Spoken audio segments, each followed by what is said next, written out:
独家惊爆：伊朗要用化学武器吗？三国联军秘密进入到伊朗大行动。美国末日飞机启动。川普报决战时间表。中东组联合部队反击伊朗。川普瞄准了伊朗最后一个目标——无人机基地。俄罗斯官媒诡异泄露，普京身体要出事儿吗？美伊开战前，川普给习近平传了话，习近平听到什么吓破胆呢？我们一起来关注。观众朋友好，欢迎您来到希望之声 TV 北美新闻，我是小兰。今天是3月9号，星期一。节目开始前呢，还是请没有订阅我们频道的朋友，千万别忘记按下旁边的小铃铛来订阅我们的节目。好，接下来呢，请您关注今天节目的详细内容。如果说过去几天的中东局势已经够危险了，那么今天3月9号清晨呢，再次发生的事情，让整个局势突然再进入到一个新的阶段。海湾国家开始反击，阿拉伯世界正在讨论组建联合部队。美国呢，甚至是把末日飞机都送往了中东。而就在这个时候，英国媒体在今天爆出了一个独家更加惊人的消息。今天3月9号的早上，伊朗呢再次对土耳其发射了一枚弹道导弹，导弹呢是被北约的防空部队拦截了下来，导弹很可能是瞄准了因吉尔利克空军基地。土耳其国防部向伊朗是发出了警告，任何针对土耳其领土或者是领空的威胁都将遭到果断、毫不犹豫的必要回应。土耳其外长警告伊朗说，一次就算了，再来一次别怪我。而美国呢是关闭了驻土耳其南部的领事馆服务，并且下令非必要工作人员撤离。另外，美国也已经下令所有非紧急工作人员以及他们的家属立即离开沙特。伊朗在昨天继续向海湾国家发射导弹还有无人机袭击。阿联酋防空部队击落了16枚伊朗弹道导弹和113架无人机，但是有4架无人机呢还是击中了阿联酋的境内，有12个人受伤。而中东国家也纷纷的对伊朗发起了反击。据以色列媒体的报道说，阿拉伯联合酋长国对伊朗发动了首次打击，目标是伊朗的水处理和过滤设施以及储水设施。媒体报道说，阿联酋呢是除了美国和以色列以外第一个对伊朗动手的国家。沙特外交部也再次发布了公告，警告伊朗保留采取一切必要手段来阻止侵略的权利，而这是沙特第3次公开发出这一类的警告。路透社报道说，昨天呢，沙特外交大臣已经是电话告知伊朗外长，如果再打我们，我们要对等动手报复了。昨天3月8号，埃及的外交部也表示，在阿联酋主持召开了阿拉伯国家联盟紧急会议上，埃及外长呼吁赶快要组建一支阿拉伯联合部队来应对伊朗的袭击，维护阿拉伯国家的主权。阿拉伯国家动起来，而美军呢也发出了重大的威慑。川普向中东部署了末日飞机，这是代表着美国把核指挥基础设施转移到了战区。美国只有在核选项摆上台面的时候，才会部署末日战机。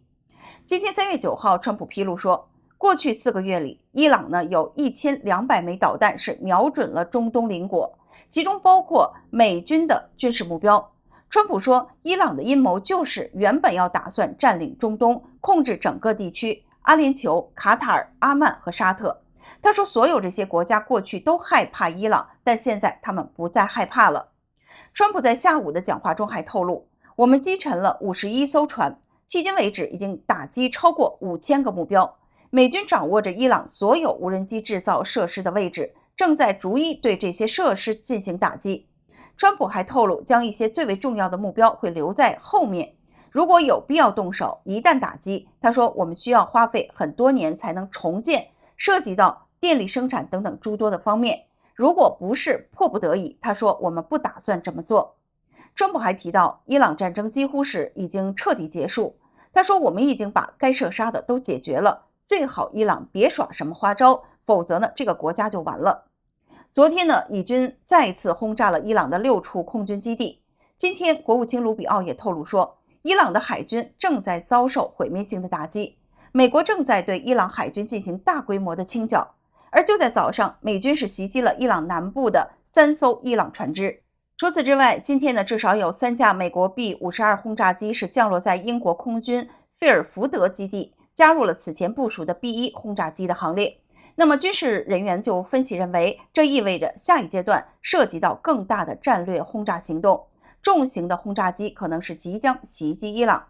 随着美军彻底重创了伊朗的海军，一艘希腊运营的大型油轮装载着100万桶原油，已经成功的安全通过了霍尔木兹海峡。外界认为能源航道正在逐步的恢复，而川普呢也对全球航运业喊话说，拿出点胆量来，他们没有海军，我们把他们的船全部击沉了。可以看到欧洲国家呢也动起来了。法国总统马克龙今天就表示，目前呢正在组建一支防御性的护航舰队，来重新开放霍尔木兹海峡。法国呢将会向地中海、红海还有霍尔木兹海峡部署8艘军舰、1艘航空母舰和2艘直升飞机航母。另外，今天每日电讯的一个独家报道说，西方情报人员呢已经是秘密的进入到伊朗境内，进行了一项深度的秘密行动，追踪伊朗可能对邻国会发动无人机袭击的化学武器。英国正在伊朗境内是与法国和美国的同行来合作，寻找神经毒剂的隐藏储存点。伊朗呢曾经向叙利亚政府提供化学武器和相关技术。当年叙利亚东古塔地区发生了一次有毒袭击，就造成了超过1700人遇难。阿萨德政权随后呢还发动了数百次化学攻击，伊朗也向胡塞提供了神经毒剂。情报人员分析，伊朗在过去的冲突当中曾经生产并使用过神经毒剂，而美国和以色列最为担心的就是德黑兰可能已经把这些致命的武器转交给了代理组织。美国和以色列已经对大量的军事目标是进行了猛烈的轰炸，但是安全部门的消息人士表示，这些化学武器储备被分散隐藏在了不同的地点。可以看到，伊朗除了有核武还有化学武器，那您觉得这样的政权是否必须要彻底清除干净呢？也请您在下面分享您的看法。中东呢是到了一个非常危险的阶段，所有看到目前情况的人也都在承受着巨大的压力和消耗。很多人忽略了一件事儿，国家会因为长期的消耗而出现危机，人的身体其实也一样的。如果一个系统长期被堵住，又不断的透支，最后一定会出问题。中医里有一句话说得很直接，万病起于堵与虚。现在很多人亚健康、慢性病，其实呢都是这样形成的。整体的气血不足，但身体局部呢又出现淤堵，垃圾代谢不出去，那么高血脂、高血糖、高血压就会慢慢的出现。气血一旦不足，人就会疲劳、手脚冰冷、没有精神、睡不醒。所以调理身体其实呢顺序很关键，先卸负担，再补不足。三高代谢宝帮助疏通经络，卸掉身体的多余废物，而补气18味全面的补养气血，填补身体的亏空。两者搭配，直达健康的根本。现在呢，健康520的活动，一次购买3瓶补气18味，还有7折的优惠。链接呢，我已经帮助大家放在置顶留言区了，有需要的朋友可以去看看。据以色列12频道的报道，美国呢将会在5周内打完伊朗。据获得的情报说呢，伊朗正在努力的拉中俄下水。但是川普的特使维特科夫表示，他已经直接警告俄罗斯的官员不要与伊朗分享情报。而昨天呢，普京一段不停咳嗽的视频被诡异的流出，难道是有人故意泄露普京不行了吗？据以色列记者的爆料，梅伊表示将会再打5周，就能彻底的把伊朗的导弹以及核武清到他们无法玩出花来。而结束的时间呢，是由川普和以色列总理来决定。以色列表示非常的乐观，再过几周呢就能解决发射器，先毁掉大半，然后呢再封住，再进一步就是彻底端掉老巢，5周就能干完这些事儿。他还提到了一个关键的信息，就是美军掌握强烈的迹象，就是伊朗正在拼命的拉中俄直接下场参战。日前有爆出，俄罗斯呢在背后为伊朗提供敏感的数据情报，来协助伊朗打击美军的设施。而俄罗斯不仅是在情报上支持伊朗，还发现偷偷的运送伊朗的官员。黎巴嫩政府在5号宣布禁止伊斯兰革命卫队在境内进行任何潜在的军事活动。而昨天8号呢，一名黎巴嫩的官员就表示，有117名伊朗人，包括伊朗的外交官和大使馆的工作人员，他们是在深夜的凌晨搭乘了一架俄罗斯的飞机，从贝鲁特撤离，飞往土耳其，但是没有说明最终的目的地。外界有分析质疑，俄罗斯撤离的所谓政府官员怀疑是伊朗高层家属的伪装。川普特使维特科夫呢，已经是警告俄罗斯的官员不要与伊朗分享情报，而这也是美国官员对这件事情的首次回应，也对俄罗斯是发出了重要的警告。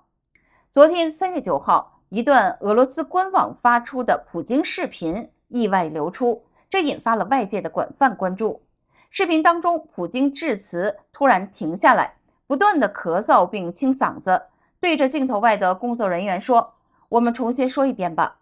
诡异的就是这段视频呢，意外的是发布在了俄罗斯官方社交媒体上，但是几分钟以后就被迅速的删除了。随后呢，克里姆林宫重新发布了一段剪辑以后的正式版本。官媒出这样的事故，在集权国家几乎不可能，这也引发俄罗斯民众的一片哗然。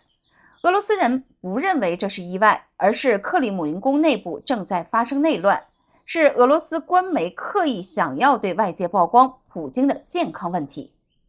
在霍尔木兹海峡封锁期间，导致全球能源市场动荡，油价飙升到每桶$120以上。今天9号，普京呢趁火打劫。普京在克里姆林宫重要的会议上警告说，中东危机正在引发一场巨大的全球能源冲击。如果欧洲提出要求，那么俄罗斯准备向欧洲供应能源。而泽连斯基也表示，现在呢有11个国家在向乌克兰询问如何能击溃伊朗的无人机，包括美国。而乌克兰呢已经是派出了自己的专家到达了中东。伊朗也想拉中共参战，但是中共早就出卖了他。彭博社的报道说，习近平日前呢送给川普访华大礼，订购了大约是500架波音的客机，这也是波音与中国方面呢达成近10年来的首个重大的飞机订单。而海外评论人盛雪女士引述知情人士一位老将军的爆料说，就在打伊朗前，川普的特使已经向习近平传话了，直接就警告中方不要美国打伊朗期间在台湾和南海问题上惹事。爆料中说，川普说美方现在正在处理伊朗问题，中方不要趁机生事，所以这也能够解释为什么连续9天中共基本没有扰台。爆料还提到，美国放了狠话，美国可以5线作战，让习近平不要误判。这位老将军还提到，党内现在有人意识到武器和作战能力与美国存在着巨大的代差，美国的一架 F-35战机可以轻轻松松就打掉中共的30架歼20，而且呢，这还是保守估计。他说，这也是为何在两会期间没有对台湾进行骚扰行动。那您觉得习近平在看到川普的种种行动以后，现在把他打醒了没有？他还有攻打台湾的念头吗？也请您在下面分享您的看法。3月7号，极右翼活动人士杰克朗在纽约市上东区市长曼达尼官邸外组织了一场名为“阻止伊斯兰教接管纽约市”的抗议活动。当时呢是有大约20人参加了抗议活动，不过呢，同时也有大约125名反抗议者是聚集在现场，因此呢就形成了一个对峙的局面。而2名来自宾州的年轻人，一名是18岁的巴拉特，还有一个是19岁的卡尤米，他们参加了针对杰克朗的反抗议活动。在活动当中，他们涉嫌投掷简易爆炸装置而被捕。巴拉特呢投掷了第一个爆炸物，这个装置虽然没有完全爆，但是有火焰和烟雾窜起。随后呢，巴拉特又从卡尤米的手中拿到了第2个装置，但是没来得及投掷就被捕了。警方呢还在一辆车中是发现了第3个爆破物的装置。今天3月9号，纽约市的警察局局长表示，这个案件呢正在作为受 IS 启发的极端主义行为进行调查。2位嫌疑人将会在曼哈顿联邦法院接受审判，今天晚些时候将会公布刑事起诉书。据 ABC News 获得政府的一份情报显示，美国情报机构日前是截获了一段疑似来自伊朗的加密通信。这个通信呢，可能是用于激活行动触发信号，目的是呼叫启动部署在海外的潜伏人员。情报人员就发现，这段加密传输很有可能是源自伊朗，是通过一种广播形式向多个国家来进行转发，而这种信息呢，并不是通过互联网或者是手机来发送的，而是通过加密无线电信号发出的，只有知道密钥的接收人员才能解读，而这通常是用在向秘密行动人员或者是潜伏的特工发送指令的时候。联邦警报就指出，这些信息呢，可能是为了激活部署在海外的潜伏人员来提供行动的指示。不过，目前加密的信号的具体内容还不确定。美国政府呢，已经是要求各个执法机构加强对可疑无线电频率活动的监控了，保持警戒，防止伊朗通过海外的潜伏网络发动报复行动。世界棒球经典赛 C 组预赛呢，在日本东京登场了。3月7号，台湾呢是以14-0大胜捷克，而台湾行政院的院长卓荣泰呢是亲赴东京巨蛋现场看球。他说的很简单，7号是休假日，在日本呢与国人一起帮台湾队加油是唯一的安排。球迷看到他呢也很开心，现场球迷高喊院长好，台湾队加油。卓荣泰也是台日1972年断交以来首位到日本的现任行政院的院长。结果呢，没想到一场棒球赛却把北京给看急了。今天3月9号，中共外交部的发言人郭家坤跳脚，中方坚决是反对日方妄图在台湾问题上打擦边球、搞突破，威胁日方说，纵容挑衅和肆意妄为必将付出代价，由此制造的一切后果必须由日方来承担。台湾财信传媒董事长谢金河先生说，卓荣泰院长现身在巨蛋球场，这是台湾和日本断交以来最大的外交突破。显然这是一个私人行程，但是呢，要走到这一步真的是很不容易。这场比赛据说有4万人观看，但是据说涌进了3万台湾人。在当天的赛场上还惊现了一幕，虽然捷克队败给了台湾，但是捷克选手知道台湾队不能拿着自己国家的国旗，于是呢，捷克队的球员是把台湾国旗带进场内，球员拉开台湾国旗向全场展示，向台湾表示祝贺，希望台湾队在比赛中能够继续旗开得胜，打出最佳的水平，顺利晋级决赛圈。当中共用尽一切力量来打压台湾的时候，很多国家正在努力地帮忙台湾，并且呢，向全世界证明台湾是一个主权独立的国家。而赛场的弹幕上全部是日文，很多都是支持台湾的。很多网友也感谢捷克队的仗义，让台湾国旗在国际舞台上大放异彩。